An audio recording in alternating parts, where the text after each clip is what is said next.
Oke, jadi kita sekarang, masuk ke bagian kedua. Bagian pertama kemarin sudah membahas 1 sampai 5 dan sekarang kita akan membahas nomor 6 sampai 10 ya. Oke, kita mulai. Persamaan di atas Y sama dengan 19,9 tambah 1,5 X memodelkan biaya total Y yang dikenakan perusahaan kepada konsumen untuk menyewa truk selama sehari dengan jarak sejauh X mile. Biaya itu terdiri dari biaya tetap dan biaya tambahan jarak berkendara per mile-nya. Ketika persamaan dinyatakan dalam grafik bidang XY, apa yang direpresentasikan oleh titik potong sumbu Y dari grafik persamaan tersebut? Oke, graf titik potong sumbu Y, kalau kita ingat konsep grafik XY atau bidang Cartesius, titik potong sumbu Y, kita kan ini kan linear, kita bicara tadi kayak gini ya, linear ya. Nah, Y sama dengan MX plus C. Nah, titik potong sumbu Y itu adalah nilai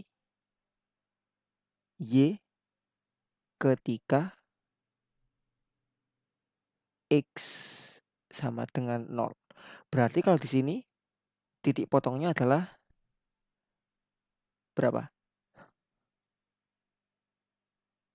19,9 ditambah 1,5 kali 0 atau 19,9 atau ini ya berarti ya. Nah, X tadi apa? X tadi itu adalah ini jarak sejauh X mile. Berarti kalau X sama dengan 0 maka jaraknya 0 juga alias dia belum berjalan kan ya. Berarti kalau kita lihat, oke dari angkanya dulu aja. Dari angkanya ini ya 19,9. Berarti ini jelas salah.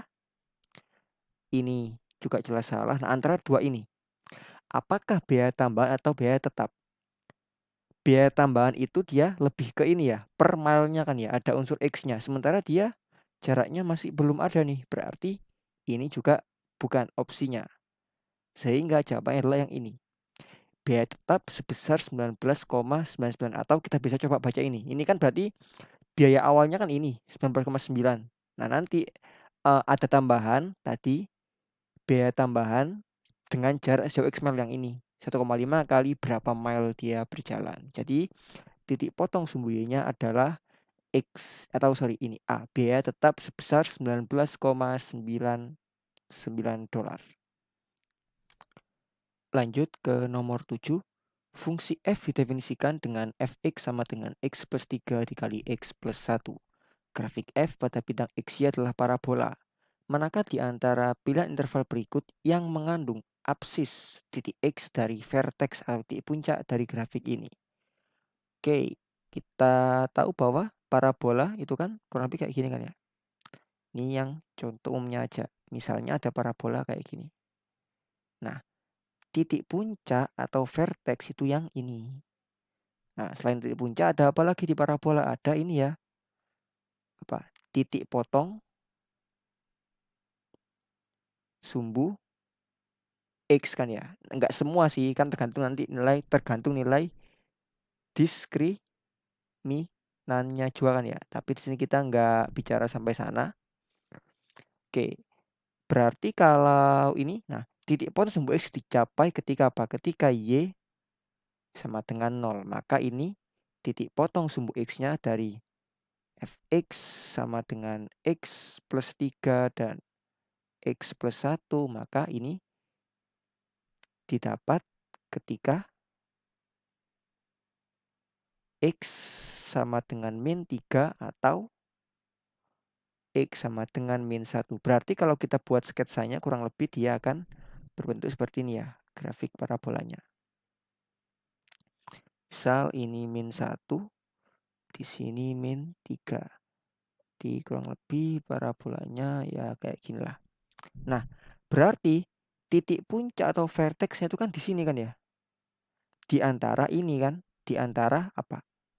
Titik potong sumbu X atau di antara akar-akarnya. Berarti titik puncak dari Fx ini itu ada di antara min 1, min 3. Nah, kita cek aja yang mana yang sesuai dengan ini. Yang ini 3 sampai 4 itu kan jauh di sini kan ya, jelas nggak mungkin ini di luar area ini. Lalu yang ini 1 sama 3 dia juga di sini, di sebelah kanannya, dia nggak di daerah ini, jelas juga salah.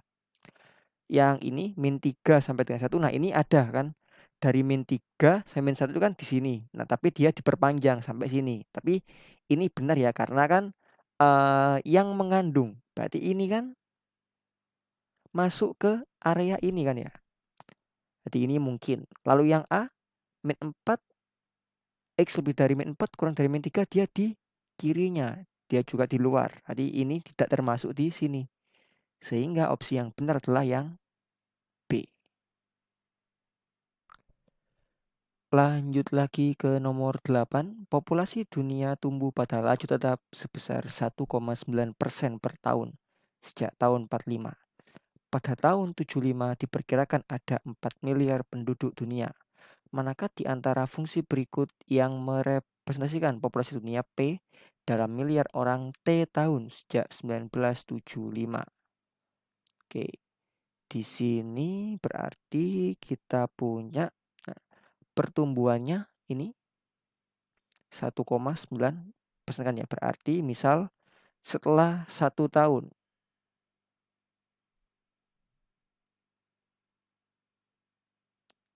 Berarti P1, nah pertumbuhannya awalnya kan ada P0 ditambah dengan P0 dikali 1,9% atau 0,019 ya. Kita bisa sederhanakan atau kita faktorkan gini. 1 plus 0,019. Tahu kita dapatkan P0 kali 1,019. Ini adalah setelah 1 tahun. Nah, ini kita bisa lanjutkan. Berarti setelah 2 tahun,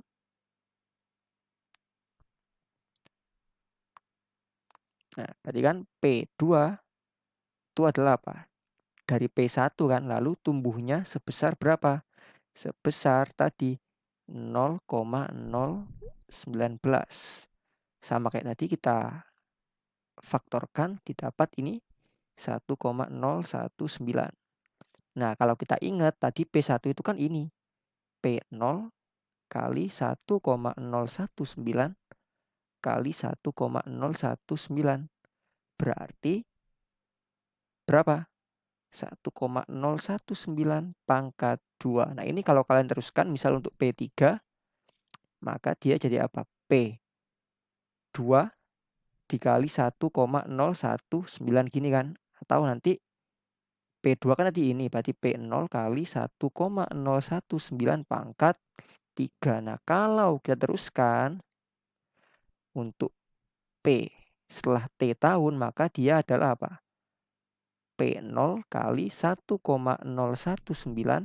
pangkat T kan ya. Dengan tadi P0-nya adalah berapa? 4.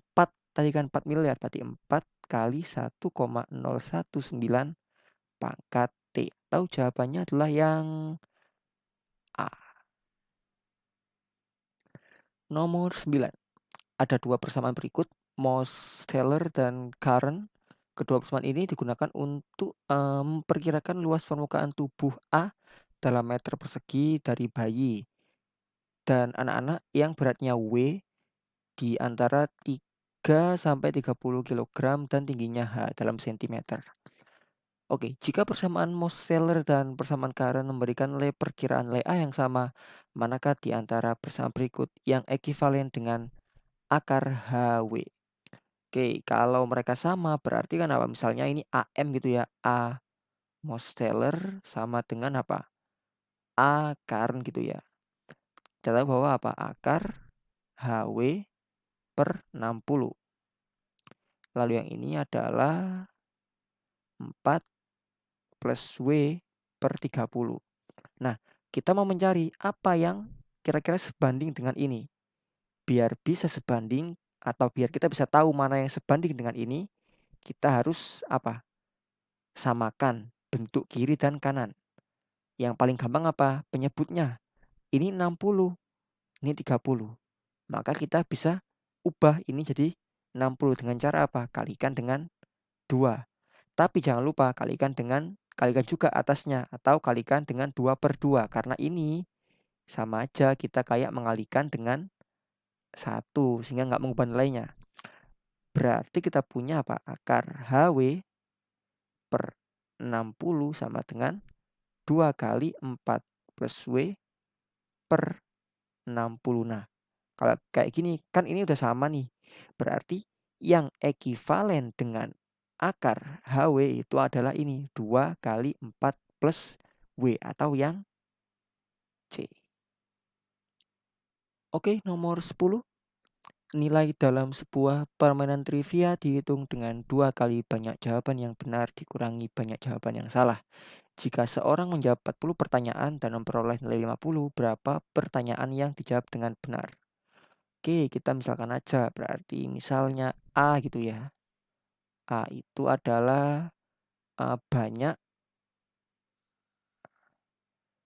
jawaban benar gitu ya. Lalu misalkan B adalah banyak jawaban salah. Lalu nilainya misal N itu ya. Nilainya itu adalah apa? 2 kali banyak jawaban benar dikurangi dengan banyak jawaban salah gitu kan. Lalu ini ada 40 pertanyaan. Nah, ini kan berarti apa? Kalau A ditambah B berarti dia harus sesuai dengan jumlah soalnya kan ya atau ada 40. Berarti kita bisa nyatakan menjadi A sama dengan 40 min B atau B sama dengan 40 min A. Tergantung nanti kita gimana. Nah, kita mau mencari apa? Banyak pertanyaan yang dijawab dengan benar. Berarti kita mencari A kan ya. Berarti yang paling enak kita gunakan ini. Berarti kita dapatkan 2A minus B-nya adalah 40 min A. Nilainya adalah berapa? 50. Maka didapat 50 sama dengan 3A minus 40 atau 90 sama dengan 3A atau nilai A adalah berapa? 90 bagi 3 atau 30. Jadi jawaban yang benar adalah 30 soal.